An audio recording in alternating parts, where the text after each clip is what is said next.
Hey, what's going on, y'all? It's your Uncle Oski here. How you doing today? Let's go for another walk.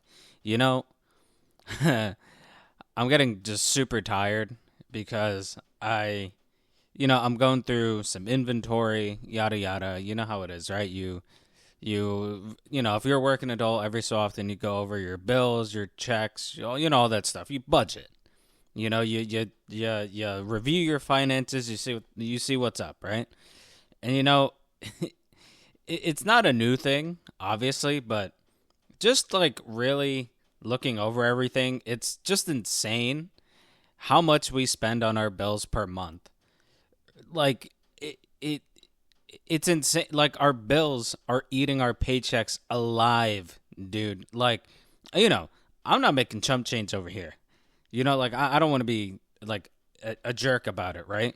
But I'm not making chump change here. I'm in a high earning state. Obviously, the taxes are high too. That's a whole other conversation, right? But I'm a professional. In my field, like I'm making good money. This is money that I never thought I would ever make. I'm making money that my parents never ever thought they'd ever make. That they never got close to. They never thought I'd make this much. You know what I'm saying? So like, that just goes to show like how crazy prices and stuff are. Like, and look, right? For me, like it's easier for me to budget when I immediately pay the bills that fall into the pay cycle or put money towards future bills, right? So, like, for example, I got two paychecks a month. So each check I put about half the rent away per check, right? So that's so like, and I imagine that there's so many people either listening to this or just around the world that know this feeling of as soon as that paycheck hits, more than half of it is gone already immediately, whether it's bills, savings, yada yada. Like as soon as you get your paycheck, that thing is getting gutted, dissected, and put away into either someone else's pocket or tucked away for savings. Like, and the, our just cavalcade of bills are definitely a huge part of that. I mean, dude, rent in my state is ridiculous. The amount I have to pay just for a roof over my head is insane. Like even to like I have a fairly cheap rent compared to my state. And even then my parents are like, I can't believe you're paying that much in rent. You're basically paying a mortgage in rent. And it's like, yeah. I mean, that's just the world right now. That's just how the market is. And the rent, my rent is by far my biggest expense. Like there's no expense that I have that comes even close to my expense when it comes to rent. And it gets even worse when you include the utilities that I have to pay for. And luckily, I pay just for electric and internet. If I also had to pay for water and especially heating, especially because like I live in the north, so it gets in the winter it is cold up here, very very cold, and luckily I don't have to pay for my heating. If I had to pay for my heating, I'd be screwed in the winter. Like it's just and you know what the worst part is, right? Like and I even have like the lowest tier of internet for me, right? Like I used to have the higher internet when I had a roommate, but I'm on my own now, so I'm not paying for all that. So and I think the worst part about the rent is that like it's a struggle for me, but genuinely like I know a bunch of people here in my apartment complex who make not just less than me, but like a lot less. Even some people that have combined incomes are like barely over me, and some of them have kids, which is nuts, right? But like there are so many people in my complex that I know who are making less than me, and it's like it's genuinely like hard, like heartbreaking to hear their struggle. Like these aren't bums. It's one thing if someone was like, yeah, I haven't had a job in two fucking years and I'm living off the government and your tax money, blah blah blah, right? But like genuinely, like there's just so many hardworking people here that are struggling with just the rent, with just the rent prices. Like people who work full time jobs. Some people say like, well, get a second job or get a better job, and it's like, well, goddamn, dude. If you working full time can't even get you rent covered, I mean, that's just fucked, man. Like, come on, man. Like, we need to do something about this. You know what I'm saying? But man, it's genuinely hard because when you see someone, you know, I mean, I have some, some people, some fellow tenants here at my apartment complex. Like, when I leave in the morning, their car's already gone, and when I come back from work for my full time job, and I come back from work, their car still isn't here because they're still at work. We're talking about long shifts, and the struggle is still there for the rent. I mean, it's just it's hard to watch, like, on a human level. It really, really is.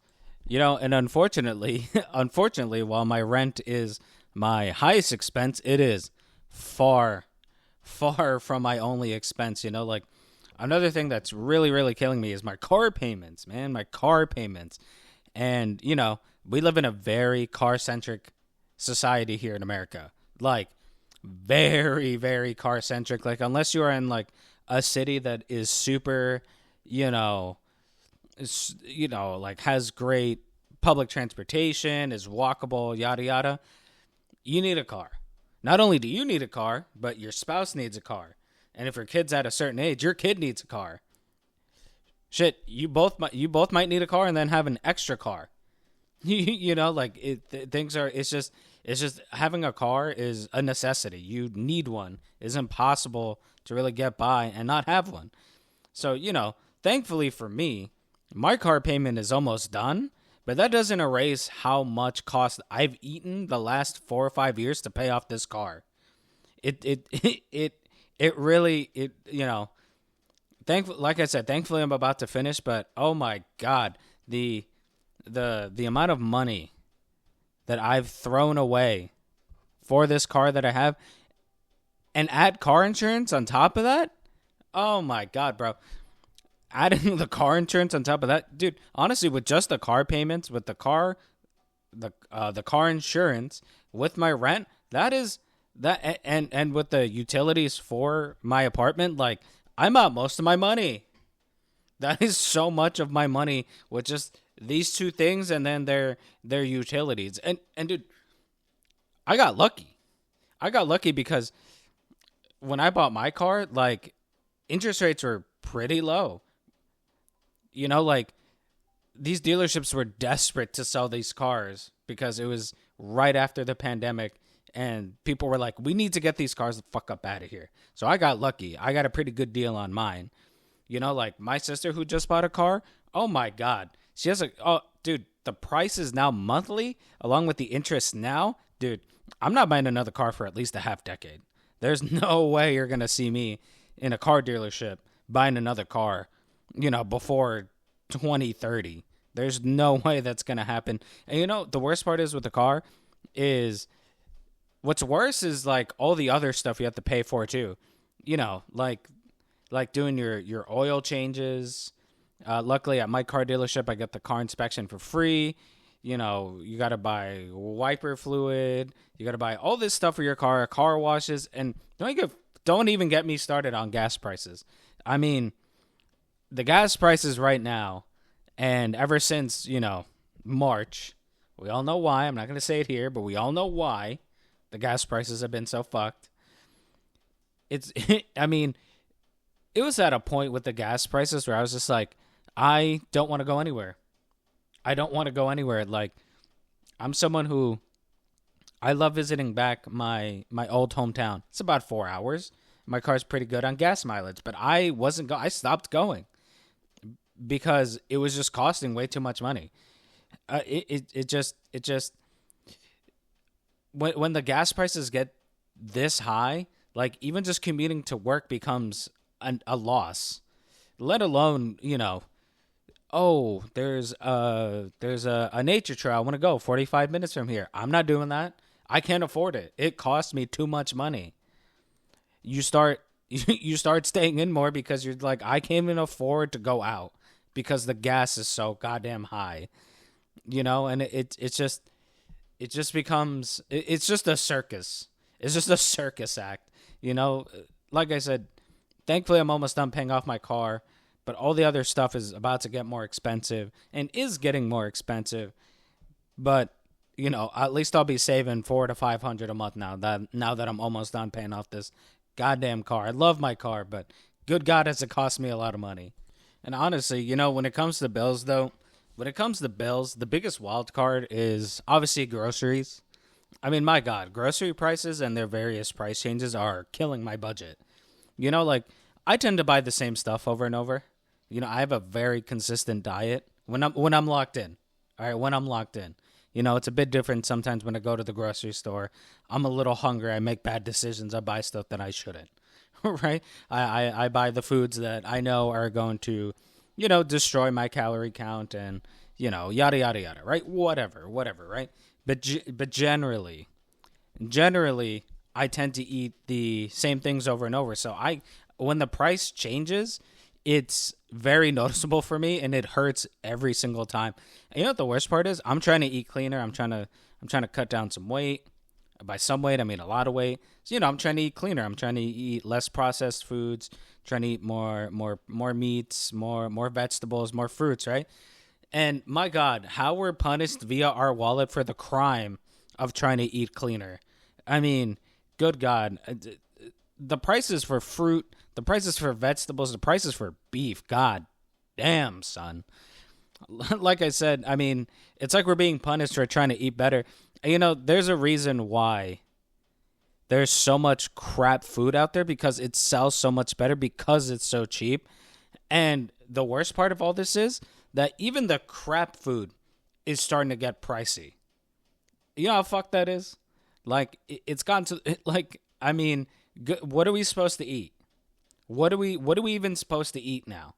You're making the food that is so bad that the FDA almost pretty much turns a blind eye to, that'll probably give you like lead poisoning in your fucking eyeballs or something.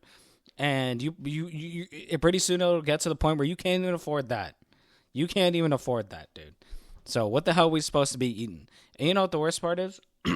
The worst part of all this is I touched on all the big bills that I have, rent, groceries, car. Those are my biggest expenses, bar none.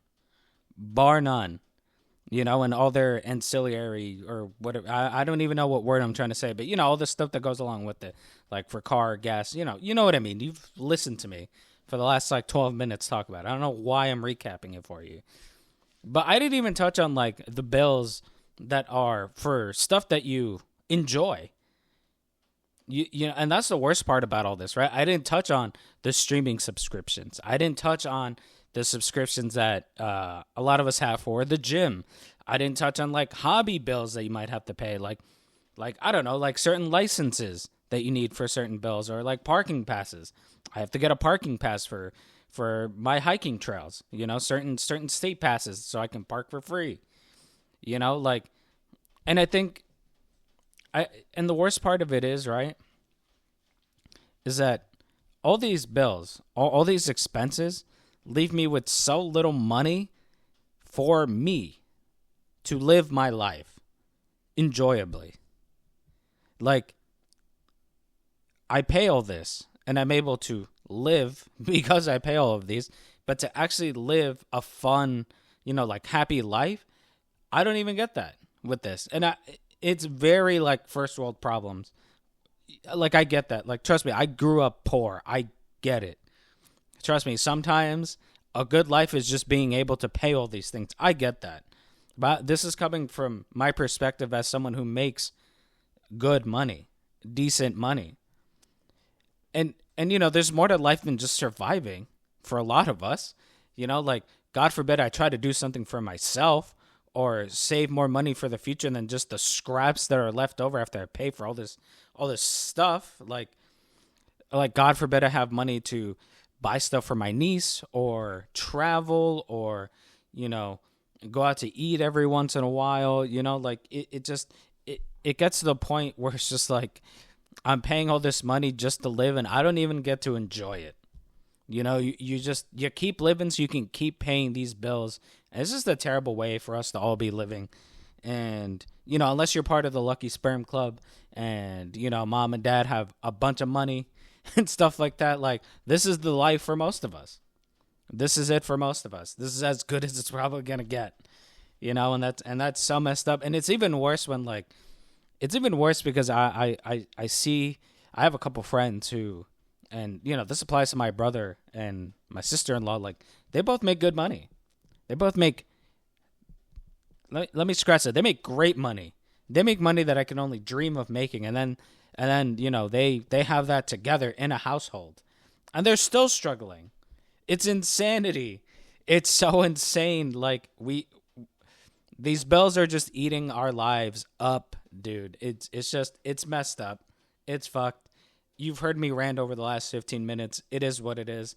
Look, that's all I got for you today. If you like the video, please like, comment, and subscribe. Let me know what you think. Let me know which bills you hate paying for. And if you hate paying for all of them, like I do, just put all of them. So, yeah, like I said, if you like the video, like, comment, and subscribe. Until next time, be good, and I'll see you then. Thanks.